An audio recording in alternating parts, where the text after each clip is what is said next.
Hey everybody, what's your Tuesday's workout? We are still building on those RDL single leg hinging movements that we've been working on. We're also getting some extra glute work in with our bar hip thrusts.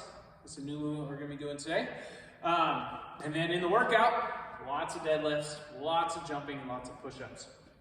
So for the dumbbell RDL complex that we've been building on over the last few weeks, we're now getting to a point where we're going to do single arm, but also single leg RDLs. We want that slight knee bend in the leg that's planted in the ground. The arm, the leg of the on the same side as the arm that has the dumbbell is the one that's going to be moving up and back. I want this to be nice and controlled and not twisting in any way. We also don't want to be, as we go backwards, opening up the hips or the leg. So when I get set, my left leg, slight knee bend, I'm going to move this dumbbell straight down. The hinge is right here. Right leg goes up as I hinge down. So my shoulders come forward. I should feel it in the back of the leg that's in the ground. Come back up. We're trying to control that whole movement, both going down and coming up, not just flying through and then coming back. We want the back of that leg to really control and have to do the work. So we're going to have 10 on each side of the single arm, single leg, dumbbell, RDL. Nice and controlled. If you can do it without even tapping that foot, even better. Nice and controlled throughout. The second part of strength, 12 to 15 barbell hip thrusts. We're going to be lying on the ground, getting that bar across the hips. You want to think about pushing the bar actively into the hips with your hands so it's not rolling up onto the stomach. But I'm going to get my feet into a good position, drive through my heels, extend up, squeeze, and come back down. Again, on this, we want to control it. So don't just come up and right back down. Let's squeeze at the top and then come back down nice and controlled. That way we're getting as much out of that movement, each rep, as we can. When we get to the workout, for time, we have a 20-minute cap.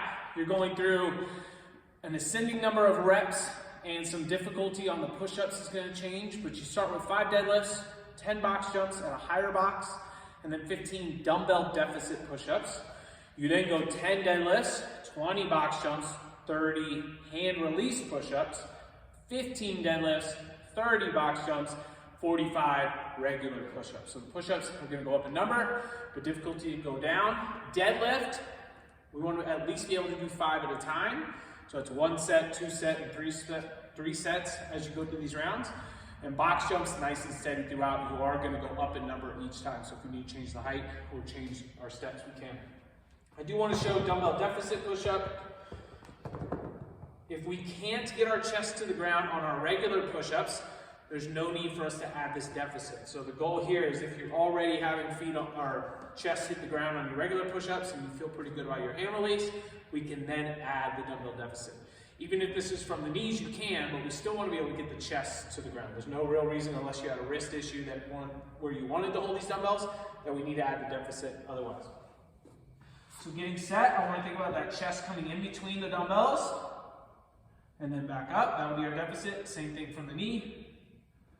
Chest coming in between. What's nice about that is it does force your elbows to be at a good angle when you have those palms in on those dumbbells. So that might be, if you haven't done these in a while, might be something good to try. See if that changes your arm angle if you tend to flare them out when you get to your push-ups.